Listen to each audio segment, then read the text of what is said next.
Hi, I'm Yinka, and this is The Hurt Locker, a podcast where we open a door into men's mental health. Coming up. I was adopted at the age of 3 by white people and taken from a culture. I couldn't speak any English. How was that adjustment for you? I didn't fit in. Oh my God, you know what? Every time you utter the sentence, you strip them back a layer. I have a thing about abandonment. I've learned a lot out of it. And comedy is essentially managing all that pain and experience. The way you've crafted that then, but mention the pain at the end. You're listening to The Hurt Locker, the podcast that opens the door on men's mental health. And for tonight's guest, we've got none other than Rick Kiesewetter. I just paused then to make sure that I got your surname right. That was wonderful. Rick, welcome to The Hurt Locker. Wonderful to be here, and it's I'm looking forward to our chat, Yinka. Okay, so tell me, what do you know of The Hurt Locker? Well, I know there's sort of elements of mental health in it, which I think is good. Well, it doesn't matter what I think, but I think it's always beneficial to be speaking about things that probably haven't been spoken about in the past. So that's one element that I like about The Hurt Locker. I listened to the Tom Stade episode. Yeah, I found that particularly enlightening and funny and vulnerable. And it's probably a little bit of the side that I didn't know about Tom. So I suspect that this is what happens on this podcast anyway. So I'm looking forward to that in particular, to see how the kind of things that we chat about, I don't know, because I'm really open-minded about it. So Okay. So for the benefit of our listeners, who is Rick Kiesewetter? Well, Rick Kiesewetter is an actor, a stand-up, a model. I must confess, there's an elegancy about you. Oh, right. Okay. Thank you. You should, I don't know, speak to my ex-wives about that. But the thing is, yes, and also a lot of voice stuff I've been doing, and it's all that kind of world, really.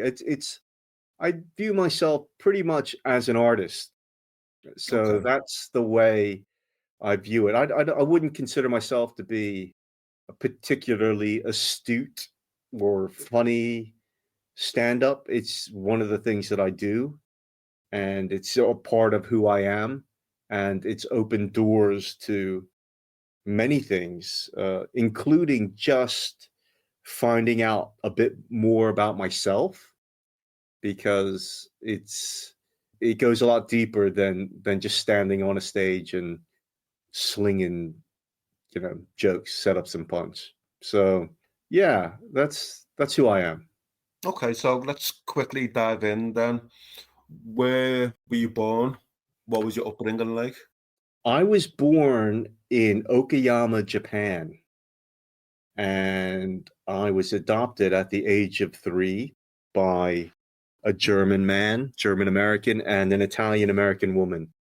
They were on a base in Hakata, Japan, and they adopted me when I was 3, and we lived in Japan until I was 7, and then we moved over to the States in the 70s. And that was it, really. I was adopted by white people and taken from a culture. I couldn't speak any English, and I was in this different world. I mean, it was. There's a picture of me with a cowboy hat and some plastic handguns. There was at that time a very popular TV show, Western TV show, was called Rawhide, and I had like a Rawhide T-shirt on. And so I'll be like this, and this is a Japanese kid with all sort of rotten teeth and everything, and so that's where I was born. and then I moved, and we moved to the States, initially to Ohio, Okay. and eventually we settled down in New Jersey, Philadelphia sort of area. Yeah. So there was a time when I actually had like a Southern accent, you know, which is, I don't know. I mean, I don't know how you've got your accent, Yinka, but Oh, mine's just Scouse. I know it. I know it's well Scouse, man. Born and raised in Liverpool. That's it. Yeah. What part of Liverpool, may I ask? In the south end of Liverpool, Toxteth and Wavertree. Oxford. Right. Okay. All right. Yes, Toxteth's always going to be synonymous with the uprisings in All 1989. right. Yeah. Always. Yeah. And Yeah. Wavertree, Studentsville. Wow. You know. So tell me, yeah. So you moved to the States 3 years. Adopted at 3. Yeah. Moved to the States at 7 years old. Yeah. How was that adjustment for you? Did you have siblings? Yeah. Well, I have an estranged sister at the moment, but because she's much older than me. So, but when we moved, it was a culture shock for me because I where I lived in New Jersey was essentially farm fields. It was farm fields, and it was very white. Yes. And it was very at this time during the 80s, you know, all the kids, there was lots of mullets Yes. and lots of you know, dudes who had like their hair parted in the middle and feathered back, and I just couldn't do it. I couldn't do any of that because I tried doing it. I tried Vaseline, trying to just control my hair, just make it look a little bit more like I would fit in. But then obviously with the Vaseline, it just worked. I didn't fit in at all. I think I'm probably made it worse. But yeah, it was. But besides that, it was very idyllic. And I think back then there was no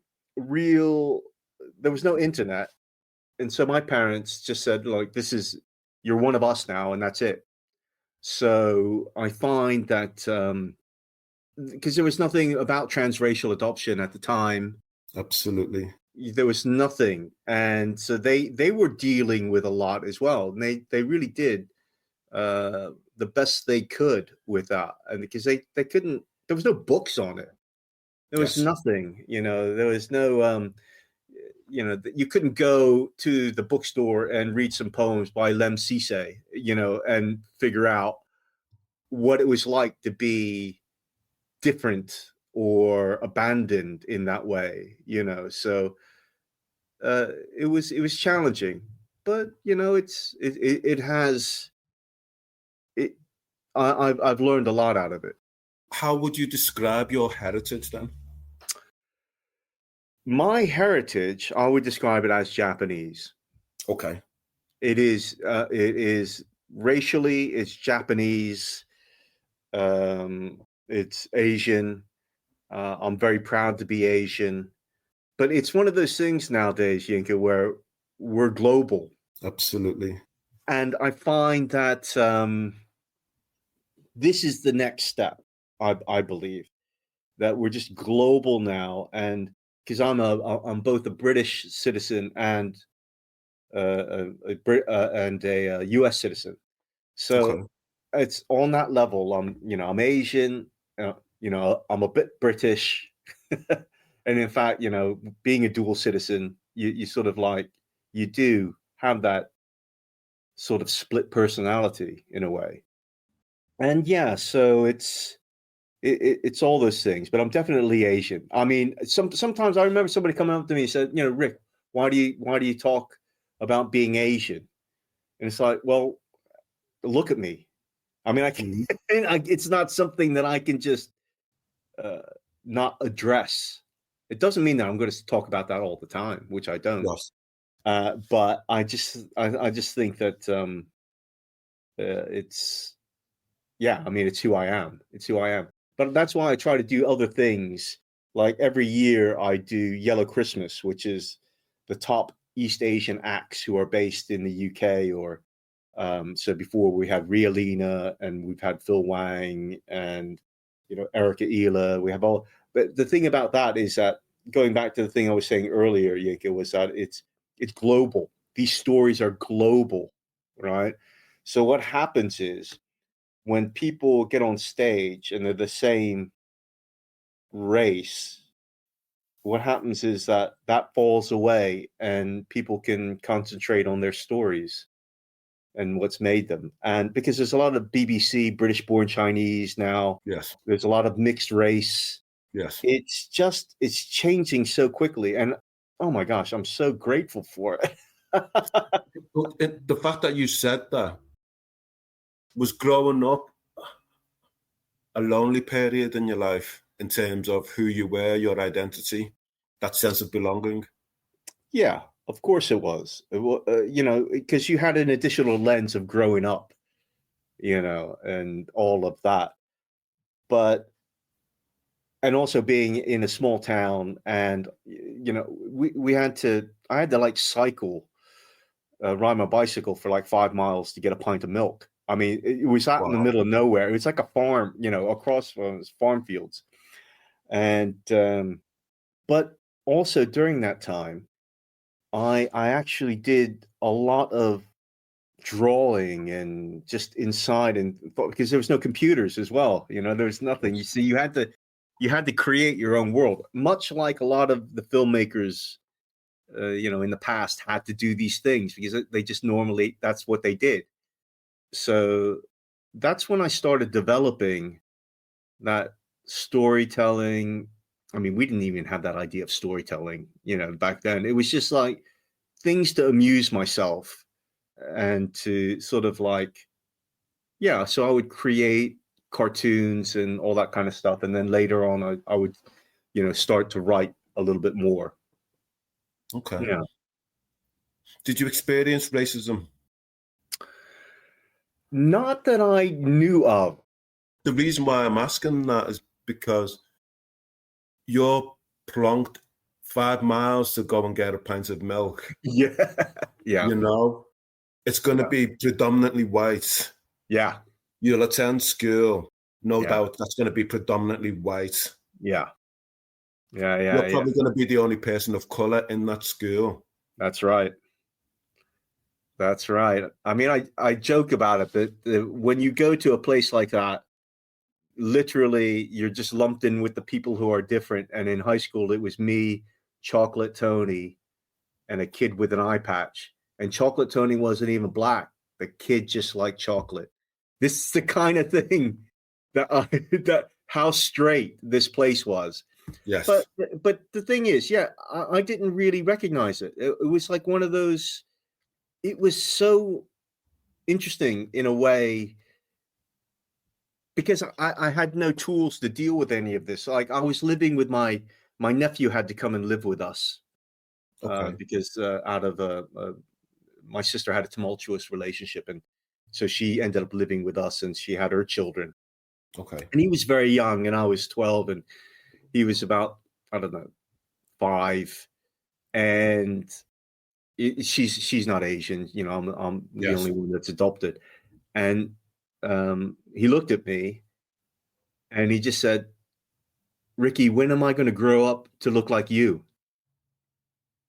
And it was just like, and so it would come up in ways, the whole race thing would come up in ways that I didn't expect, and I didn't really sort of make sense of it until I was much older.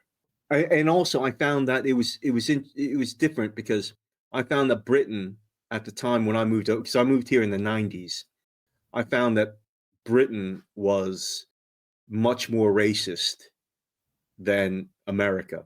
Not because of anything more than, in America, it was part of the conversation early on. It was, and it was very vocal. I'm not saying it was more mature, but it was more mature in a way that it had reached a level of, and it was always acknowledged in a way. Whereas in Britain, it was a little bit different. Like, because I ended up, when I first came over here, I went to uni here in Leicester, You went to Leicester Uni? Okay. So, Okay. but the thing is, I ended up working in a life before this. I got a degree in graphic design in the end, and I ended up working up north in Leeds, and then going up and down to Bristol. This is before Bristol was cool, by the way. Do you know what I mean? It was. Yes. But I remember getting off the bus and in Bristol, walking over the street, and this bloke who was riding a bike, motorbike, just came and slapped my back when he rode by, and stuff like that. And then I thought, why did this stuff happen? Like, people pushed me in like the post office and stuff like that. Just very odd things. And I think part of it also, Yinka, was that, people we didn't have the vocabulary that we have now to express those things. We didn't have microaggressions. We didn't have, yes. We didn't have those things of words like subconscious bias. Yes. We didn't have all these things and these tools. Once I was able to have access to this, or I, sort of always been interested in it, primarily because of my own children. I wanted to make sure that I was able to articulate things that they might experience in the end, that might have been confusing for them. And so I believe that that's when I sort of thought, oh, wait a second, that woman who did this, that was racist, or that was why did they behave now? Before, I was just confused. Why would people behave in this particular way? And I think it's also now, I mean, some people, the most frightening thing is, I believe, is that the people don't know that they're racist. There's a lot to that as well. Yeah. And that's something. But this is something that I've had to figure out myself, because obviously in my family, in my town, and, I was the only Asian person. Yes. And there was few black people. I didn't meet any black people until I joined the army. Oh my God. You know what? Every time you utter the sentence, you strip them back a layer. Oh my gosh. You're coming back, definitely. You're coming back, because there's so many ways to go here. Well, I mean, I think it's interesting, Yinka, just yourself on the way you sound. Your accent, it's well Scouse, right? Yes. And it just made me think. I recently did in films, what they do is they have to re-record sound and dialogue. Yes. They call it ADR. And I do that as well. And it was quite interesting is that I went in for a film to do some replacement dialogue. And it's an American film. I can't mention it, but it was an American film, and there was a group of actors, and we're all doing American, and everybody was pretty much white. And then there was two black dudes, and then there was me. And so the scenes were usually like party scenes. So we'd have to do snippets of dialogue. And the white people, the Caucasian actors, did the Caucasian voices. Like, there was a bar scene. The white actors didn't do the black dudes. Yes. Right? But the black dudes did the white people and themselves. I voiced the white characters. So I was thinking, oh my gosh, I've got a really white voice. That's interesting. You've got a really white voice, Yinka. I definitely in ways. Yeah. And but I thought, and then there was a scene where I was a shopkeeper, and the film in the background, because you have to follow the lips of the, and it was obviously the Asian dude was like, the shopkeeper was like, really, so, and I'm thinking, I can't, my line that I had to say was something like, oh, thanks for coming in, and please come back again. But the Asian's mouth, and also it was like, yes, what the fuck is that? Yes. But obviously, I was in for that role, and it was just hilarious to me because I can't do the the Last Samurai. I have done kind of accent. It's like I would like to. I enjoy our conversation. I can't, you know what I mean? I Yes, can't yes, that yes. kind of first language interference, which I don't find offensive. It's like first language interference. I get it, but I'm not going to go. It's Absolutely, that's crazy. absolutely, absolutely. Can I ask, do you ever get angry? Yeah, of course I get angry. No, but why? Of course. I'm just asking. Some people don't get angry, you know? No, I've spent a lifetime understanding why I might get angry. I think as one gets older as well, you think, well, you become more educated, you become more sort of, I think, more worldly and wise, and in my case, more stoic. And Is that a good thing? yes, I think it Tell is a me good thing. But why. I think because it's a self-preservation kind of thing. But I Okay. think, but I think anger, when I approach it or I feel it, I'm immediately aware of it, and that it's not always the healthiest kind of.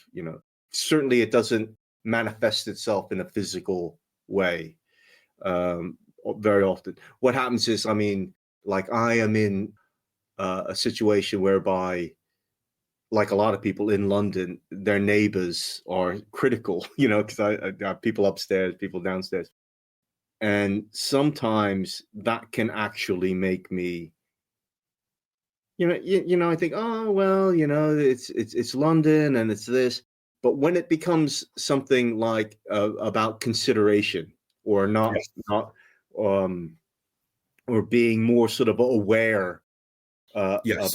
about others, that angers me. I think that's probably goes back to, yes, when I was a child, just not being aware, not or being, yeah, abusive towards somebody because of the way they look or sounded, or where they were from, or how well they were educated. Yeah. That kind of stuff does anger me, and I'll admit it. Yeah. Were you ever angry at being adopted? I didn't. No, no. Did you ever think, what's wrong with me? No, I don't think I ever thought what's wrong with me. I I actually thought that I was quite different, and then I sort of translated it, or should I say, I not just justified it, but I worked it out that I was quite special in a way. And it all goes back to what I was saying before, Yinka. I think that my parents, my adopted parents, they they weren't particularly educated. They weren't, because they were in the army. My father, adopted father, he didn't realize the value of being able to express yourself.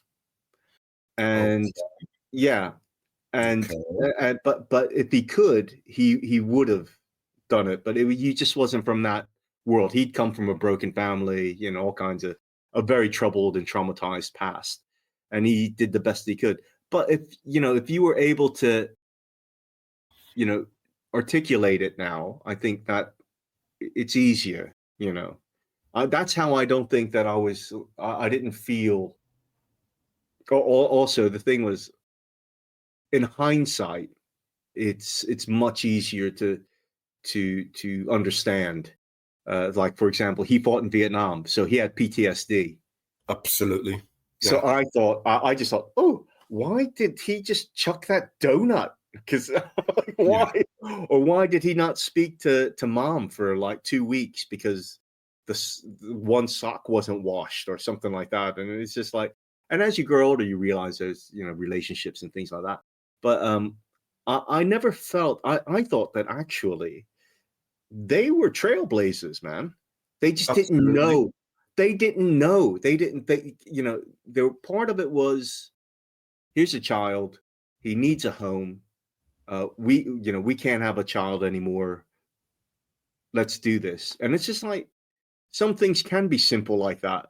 And then all the other sort of tendrils of challenges and things, they come later. And then, but like I said, back then we weren't as equipped. Yeah, I'm certainly not trying to intellectualize your upbringing, your experiences, and that. What was you understood about your father as you got older, etc.? What was your relationship like with your mum?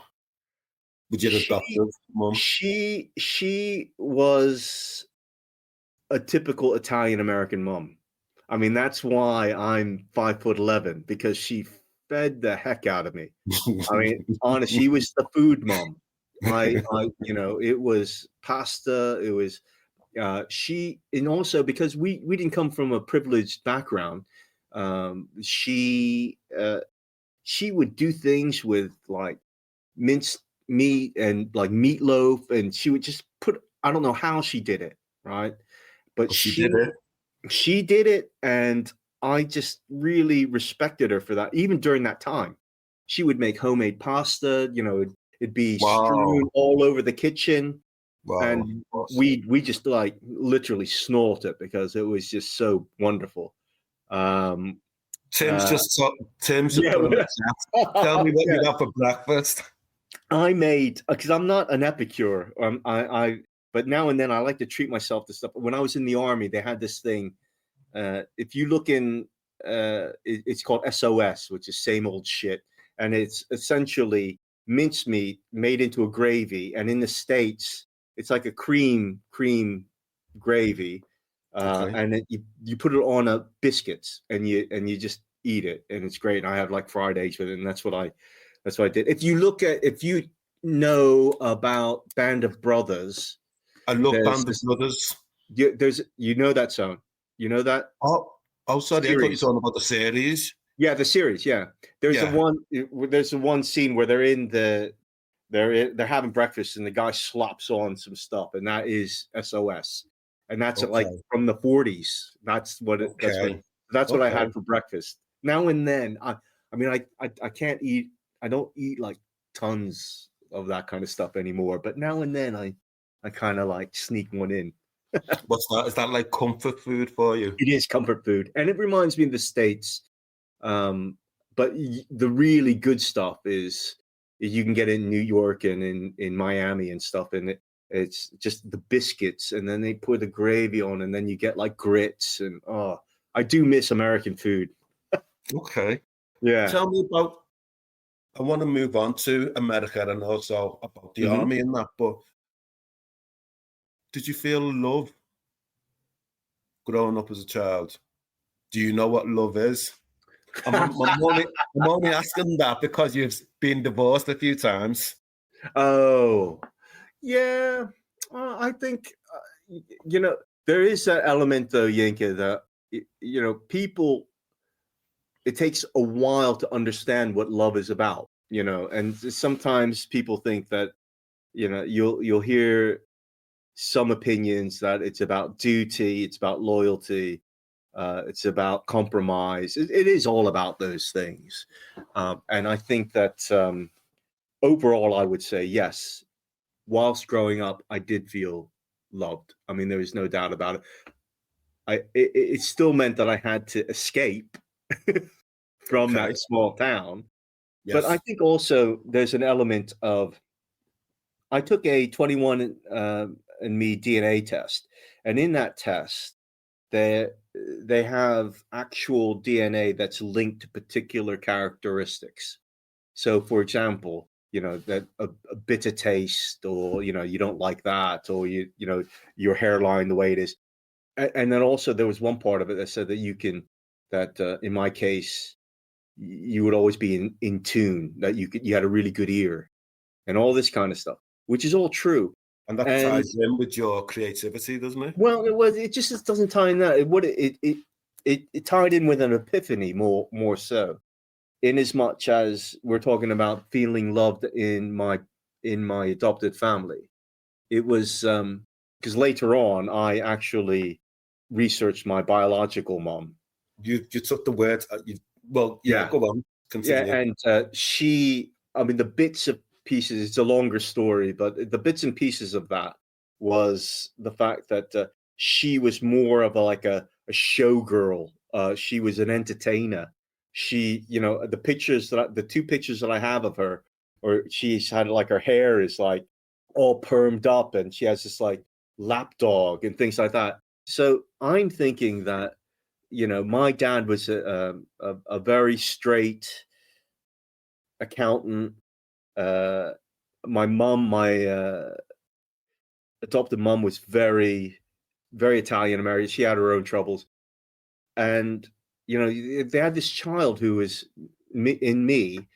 I'm always drawing and always sort of like my mind was always wandering out. And at school, I was funny at school, but it was one of those things where it was part of my armor. A defense mechanism, yeah. Yeah, I mean, otherwise I would have been in so many fights and all that kind of stuff.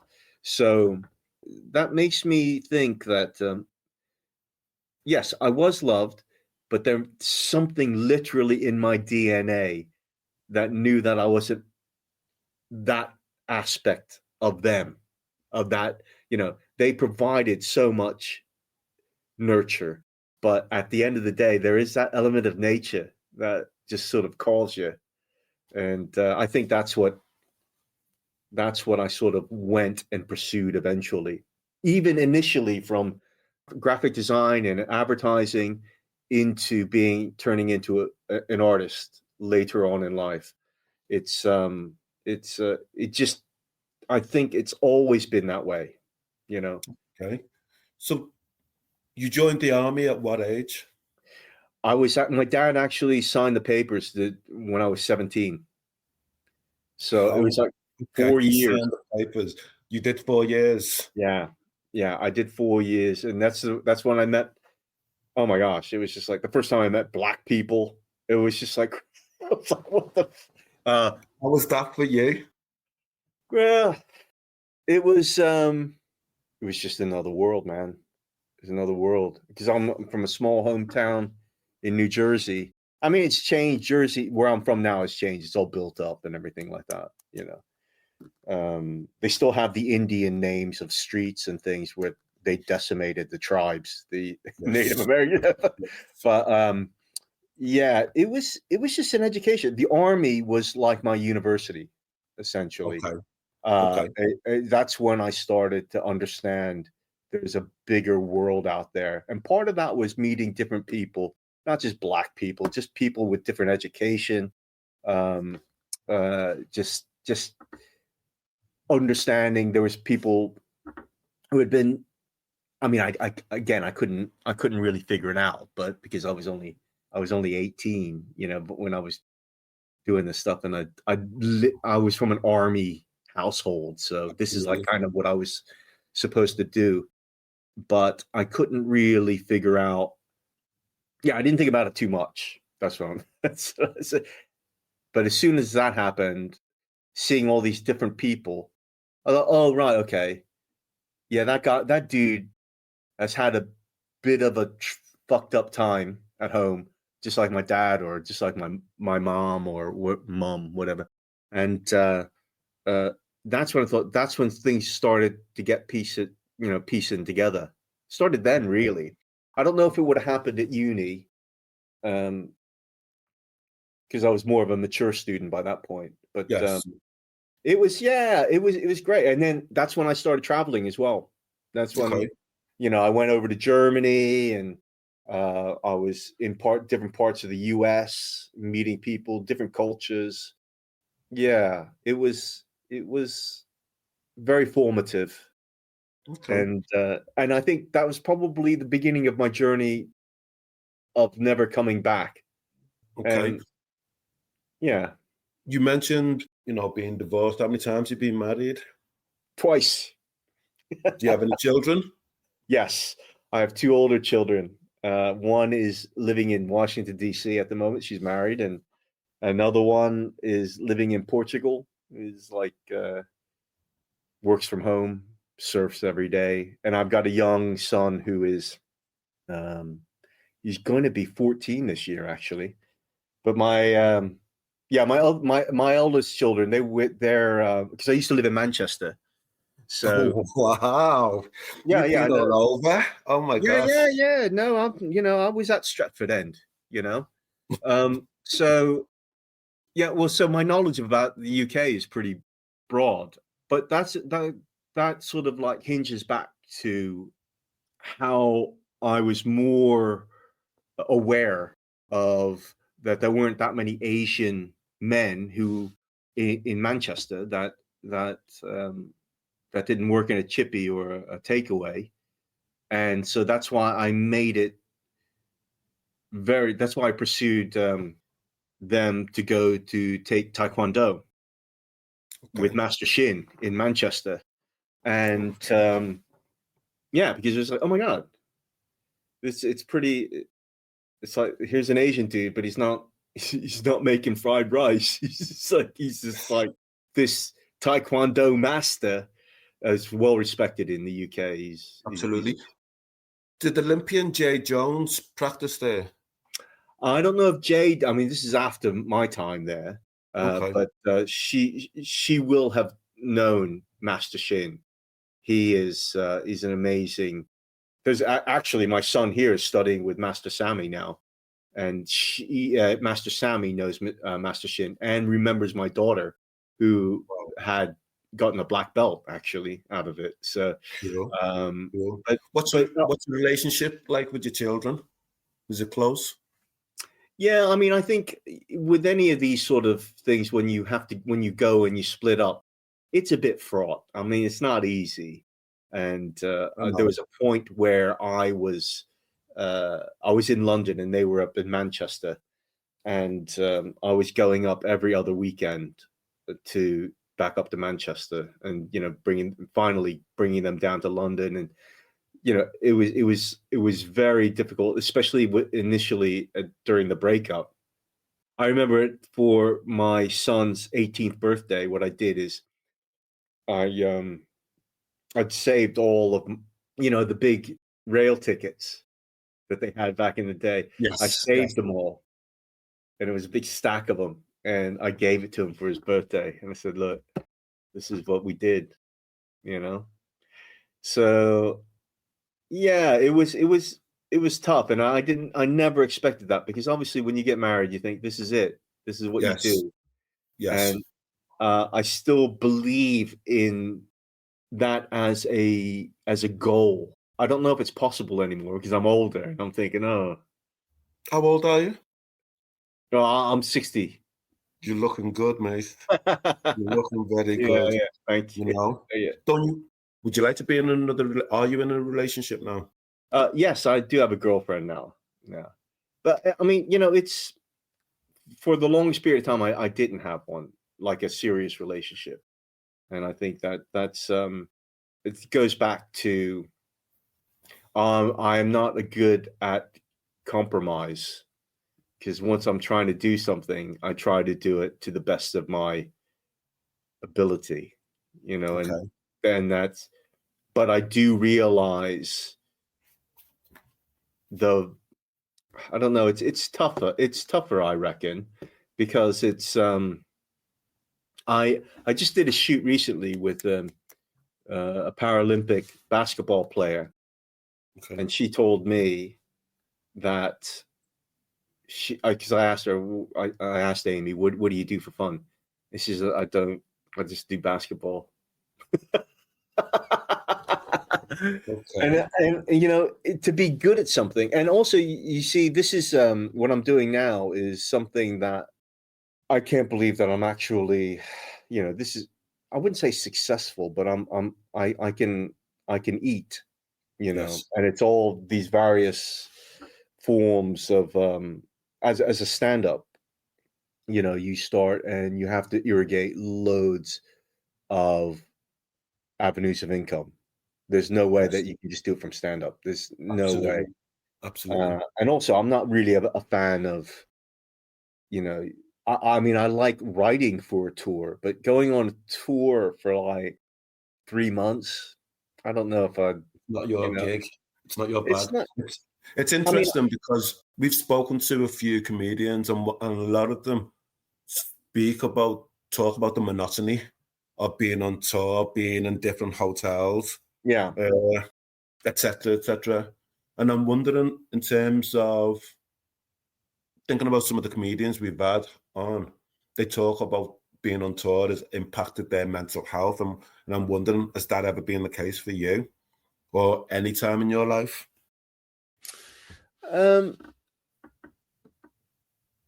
I wouldn't say, because I've been fairly philosophical about what I've done and what I've achieved. I'm, to be honest, most of the time I'm just grateful. Sometimes if I get really low, or I think about, I've never had sort of any sort of thoughts, Of suicide? suicidal thoughts or anything like that. In fact, if anything, if I did think, if I got ran over a bus right now, I'd actually be quite happy because because That's I interesting. That's a no well, different way of well, framing it, though, isn't it? it's because I'm thinking, I have done, Yinka, I've done so much that I didn't think that I'd ever be able to do. It's not something that is, I was in the army, I was in advertising, I was on Gladiators. I then changed to I worked, one of the leads in a play in Royal Theatre Bath before the pandemic, and I worked with Michael Boyd, who is ex RSC creative director. I've been on, I got to work on. Jack Ryan and do scenes with Michael Kelly and Michael Pena, and Okay. I've done, I just did Chaos, and it's just like I don't even know how I do this shit sometimes. Okay. Tomorrow I've got a mega casting to meet a very good casting director tomorrow, which I can't really say, but it's bit. I don't know how I'm doing it, dude. I'm just, I'm just sort of, a lot of it's been through comedy, and comedy is essentially managing all that pain and experience in a more productive way. That's the way I see it. Interesting. In the way you've crafted that, then, but mention the pain at the end and being able to There's manage it. always some pain. There's always some pain. Yeah. We've got a question. Yeah. Question from Dan Ness. Due to your travels, adoption, and many roles, do you feel you have ever felt like a constant foreigner or a person who can walk in different worlds? If this applies to you, how does this affect your mental health? I think it's essential that you're able to speak different languages. I think it's really important to be able to understand and communicate with people. I think it is, because as a stand-up, you're always working on connection. As an actor, I'm always working on connection. Even modeling, I'm connecting. And it's just something that's really become important to me. And then when you do that in different cultures and around, I think that it's just, yeah, it's very important. It's very important. Did I answer that question? I kind of think you meandered. All right. So, You meandered. No, it's okay. It's okay. I'm going to ask you directly. What's in your hair locker? I I have a thing about abandonment, and I have a thing that sometimes I can distance myself from things that can possibly hurt me. And I think that this is not uncommon in people who have been abandoned or adopted or marginalized in a particular way. the best way I can explain it is I'm very sensitive about it. I can't watch King Kong. It's just, he gets taken from the jungle where he's home, where he's king, and then he's just on the stage with these people with this different culture. That definitely triggers something in me, and I don't. I would say that's probably in my hurt locker. Very a locker which is probably padded inside. Thank you. Thank you for sharing that. Rick, after we finish recording, there's a knock at your door, and there's a 12-year-old you. You open the door, and 12-year-old you is there. What do you say to him? I'll just say, keep doing what you're doing, bro. It's don't be confused. If you're confused, it's cool to be confused. Just keep going. Keep going, because when you keep going, those doors open. Some doors close, but it just keeps going. That's what life is, man. Absolutely. Absolutely. Another question, Dominic. I was interested to see you worked in intelligence with the military. I didn't know that. Have you ever had an acting role where you were a spy? Would this interest you?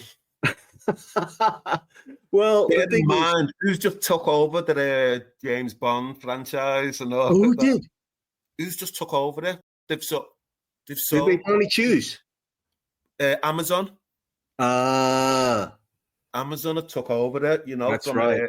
From the broccoli dynasty, as it were. Oh my gosh, yeah. People were worried about that, weren't they? Yes. So there could be a potential outlet for you there. 008.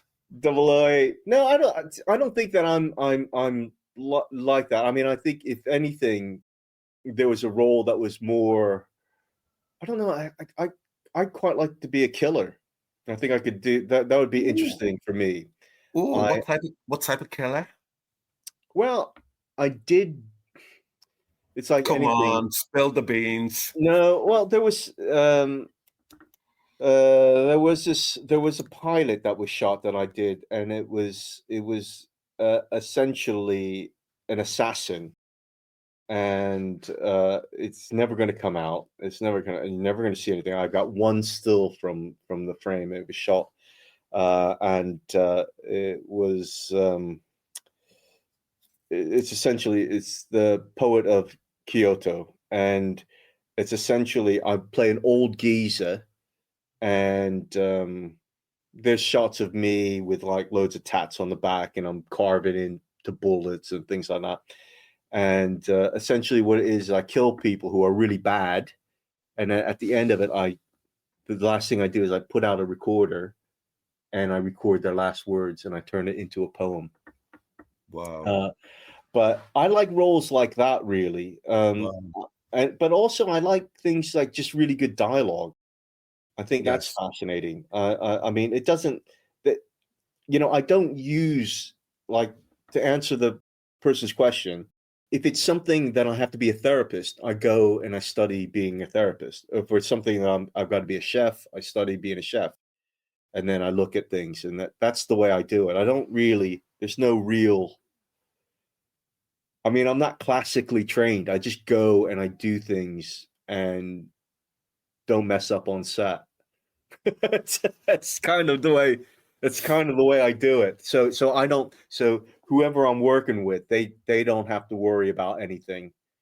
Rick, what's been your proudest achievements? I think this is going to sound really. I don't know. But my proudest achievement, I think, is being in my children's lives.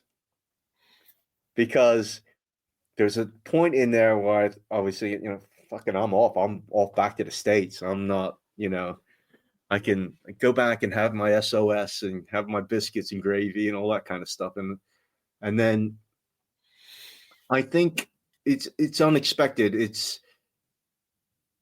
And I'd also put within that making London my home, because there was a point where the landscape of London psychologically had changed during the 90s and the 2000s, where I was doing different things and gigging and trying to work and finding out what it meant to be an artist or anything like that. And then I was just, I fell out of love. And then it dawned on me, because each building meant something to me. And then when I said, oh my gosh, these are just buildings. People were in those buildings, but they're just buildings. And then I realized that I had to just make London mean something. Make it work for you. Yeah. Well, it's we create these things. It's not yeah. And also I think it's probably just being in the present.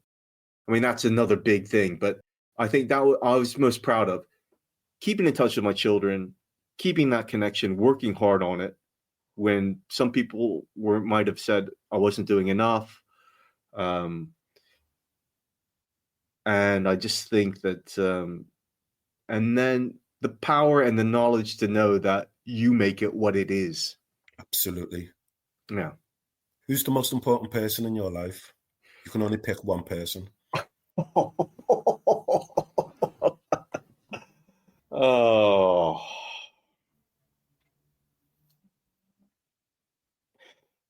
I would say the little boy inside me, the little Rick inside me is the important thing, because within that is all the hope and all the dreams and all the imagination that helps me to connect to everyone I need to connect with and who I love. So I think that's what I would say.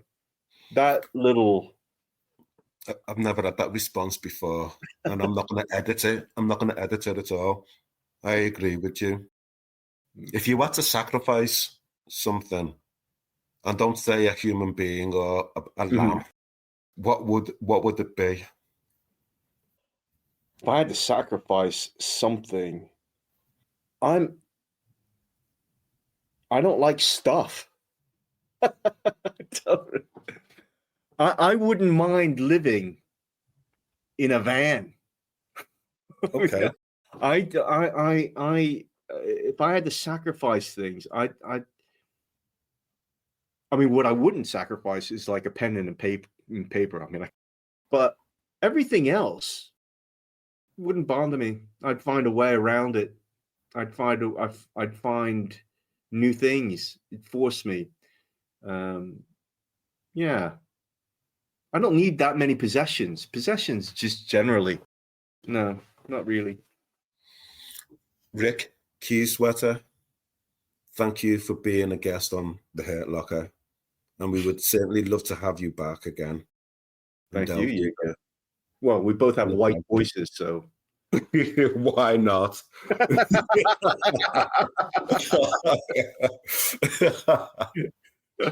That's a wrap. Brilliant. Excellent. Thanks a lot. The Hurt Locker is a safe space for our guests to openly share their mental health experiences.